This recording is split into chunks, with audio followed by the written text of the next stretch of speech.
Subtópico 2, a bigamia presente. O autor do livro de Samuel pontua que Elcana tinha duas mulheres, uma prática que feria o princípio bíblico, posto que esse nunca foi o ideal de Deus para a família. Gênesis 2, 24, Mateus 19, 5 e 6.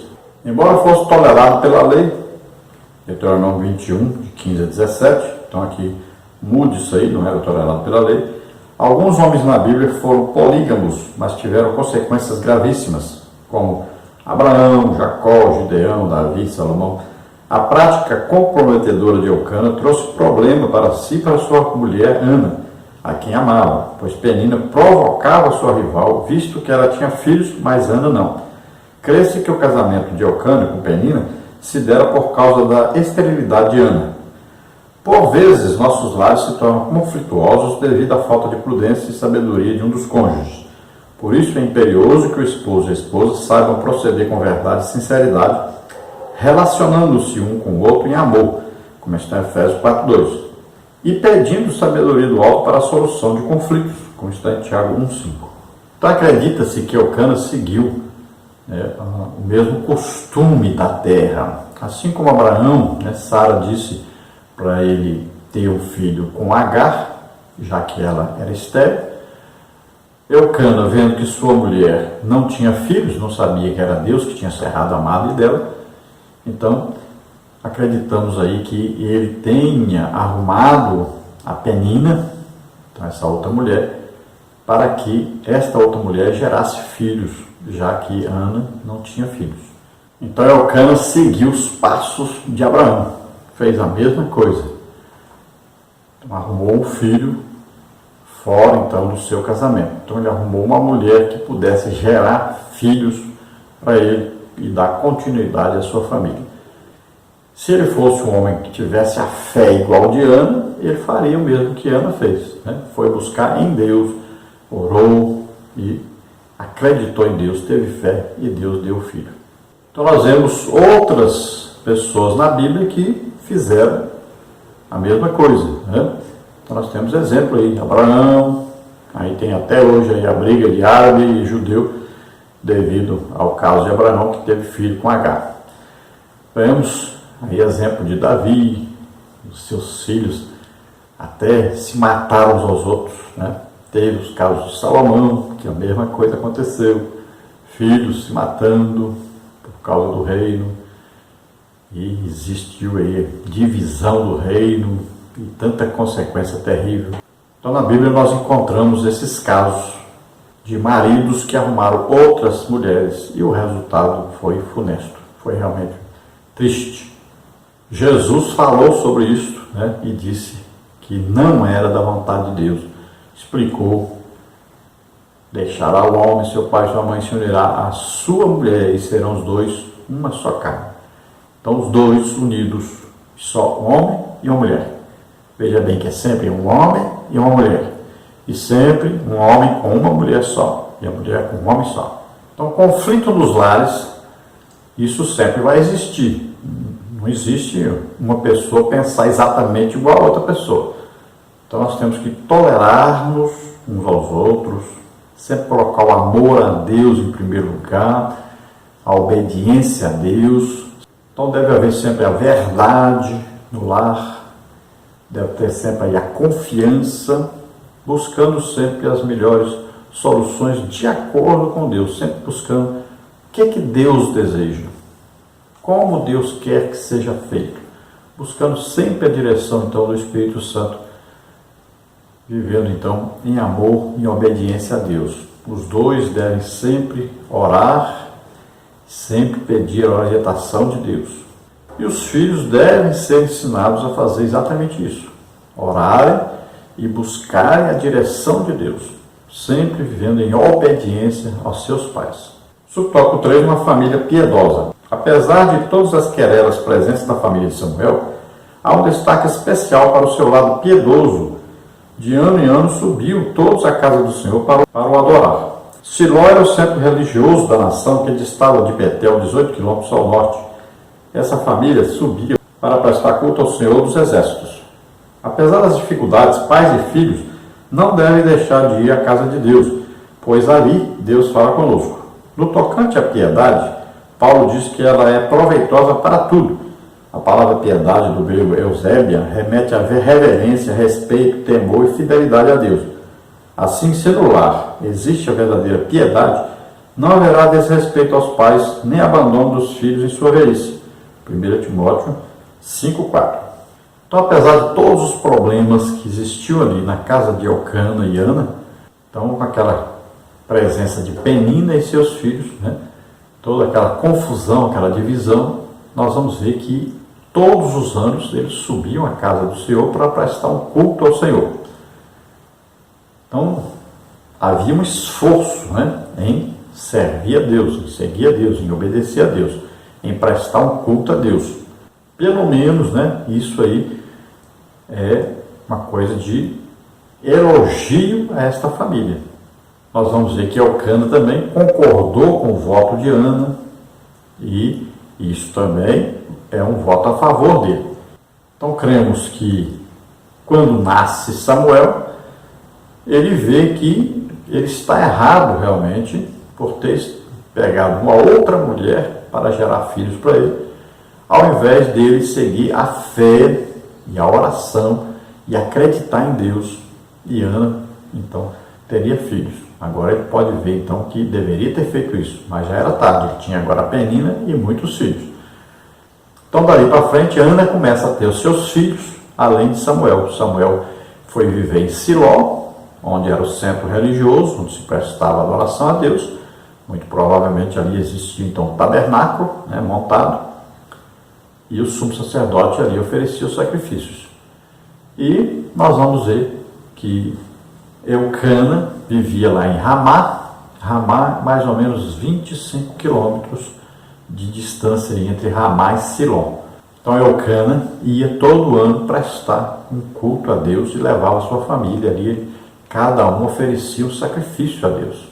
Então a aplicação para nós hoje é que, apesar de todas as dificuldades, aí às vezes desemprego, às vezes filho que fez uma coisa errada, outro que deixou de fazer não sei o quê, então, mas a família, ela deve ser unida, e a família deve procurar ajudar-se uns aos outros. A família deve ter sempre contato uns com os outros, buscar esse contato, essa comunhão. Sempre temos que colocar, primeiro na nossa vida é Deus, mas a segunda coisa é a família. A segunda coisa não é a igreja, não é a obra de Deus. A segunda coisa é a família. Então a família precisa estar equilibrada, precisa estar em comunhão com Deus. Isso é muito importante você saber. Nós temos visto muitas famílias com problema porque não seguem este padrão. Primeiro é Deus, segundo é família. Então a família tem que estar aí num lugar importantíssimo na nossa vida. Temos que estar sempre orando, jejuando, fazendo a obra de Deus. Sempre os pais devem ser exemplo para os filhos. Isso é muito importante. E sempre devem procurar ter comunhão, de ter encontros, de ir em algum lugar juntos. Isso é importantíssimo. E principalmente se manter congregando. No tópico 2 nós temos Samuel, fruto de oração. Subtópico 1, a humildade de Ana. Subtópico 2, Ana e sua amargura de alma. Subtópico 3, o pedido de Ana. Subtópico 1, a humildade de Ana. Descrita no primeiro capítulo como uma mulher forte, firme, decidida, apesar de toda a provocação de Penina, Ana se mostrou humilde. Penina, sua rival, fazia de tudo para que Ana se irasse, como está em 1 Samuel 1,6. Perdesse o controle. Mas o que esta fazia era subir à casa de Deus, como está em 1 Samuel 1, 9 e 10. Então nós vemos que Ana, apesar de toda a provocação de Penina, e a Bíblia diz que ela provocava com a intenção mesmo de fazer Ana perder a paciência, de sofrer mesmo. Então, apesar disso, nós não vamos ver Ana respondendo nada para Penina, brigando com Penina, nem reclamando para Elcana sobre Penina, nada disso. O que a Ana fazia? Orava.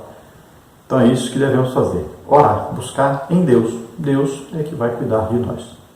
Subtópico 2, Ana e sua amargura de alma. Toda a situação na qual vivia fez com que sua alma tivesse grande amargura. Aqui a palavra é a mesma que aparece em Êxodo 15, 23 e Ruth 1, 20. No caso de Ana, pode ser entendida como desapontamento, frustração. No santuário, ela orava ao Senhor apenas com os lábios, o que não era comum para os hebreus. Esse ato incomum fez Eli pensar que ela estivesse embriagada. Mas com reverência, ela explicou sua dor, de modo que o sacerdote lhe respondeu: vá em paz, e o Deus de Israel te conceda a tua petição que lhe pediste.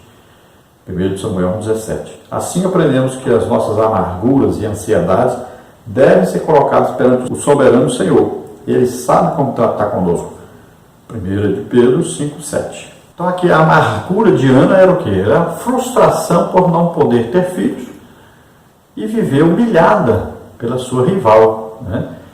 Imagine quantas vezes ela teve medo de perder o seu marido porque a outra tinha filhos e ela não.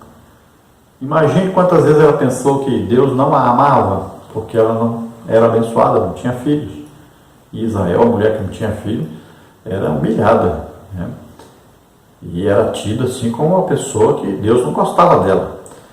Então veja só, Ana sofreu muito, se angustiou muito. E Deus é um Deus que vê isso.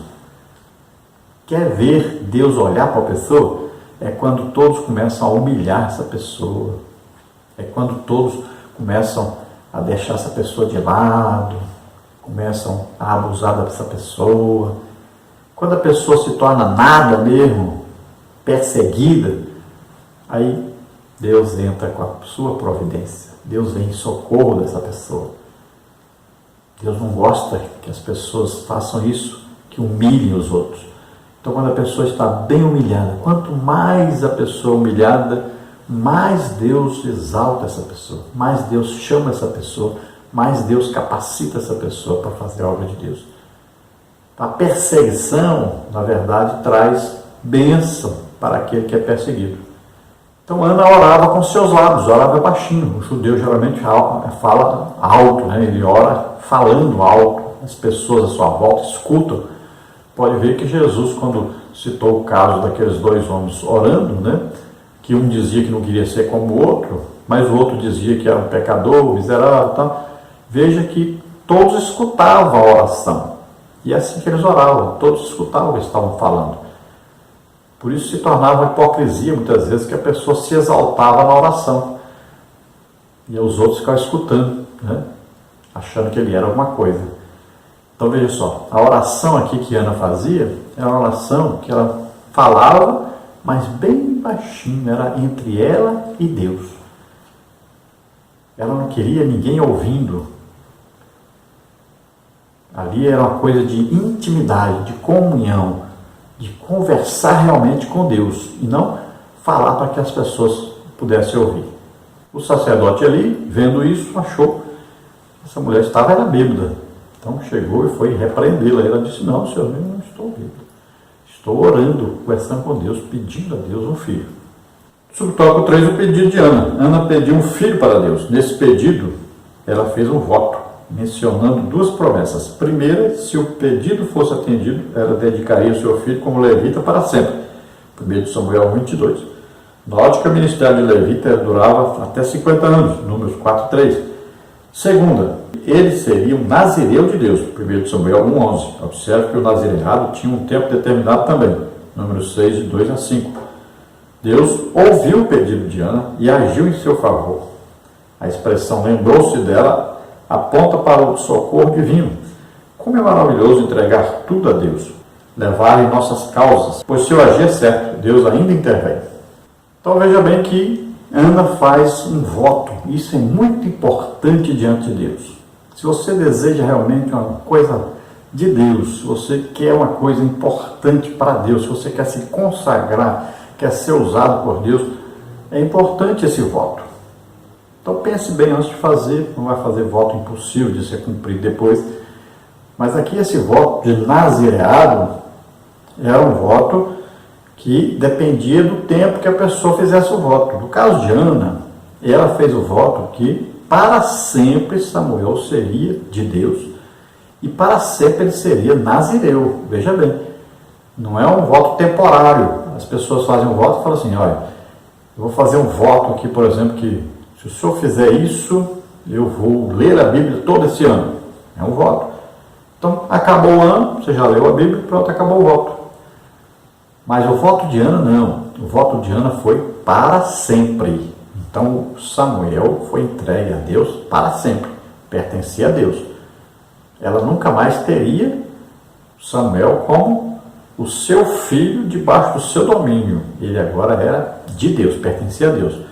Embora Samuel, depois que assumiu o sacerdócio, foi morar em Ramá com a sua mãe.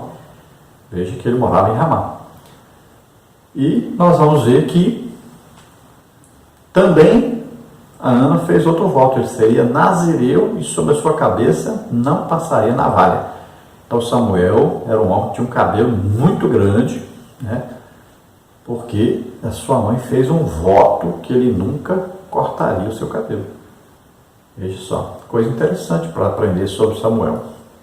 Então o voto não foi temporário, era para sempre. Então Samuel morreu sem nunca deixar de seguir a Deus, de servir a Deus.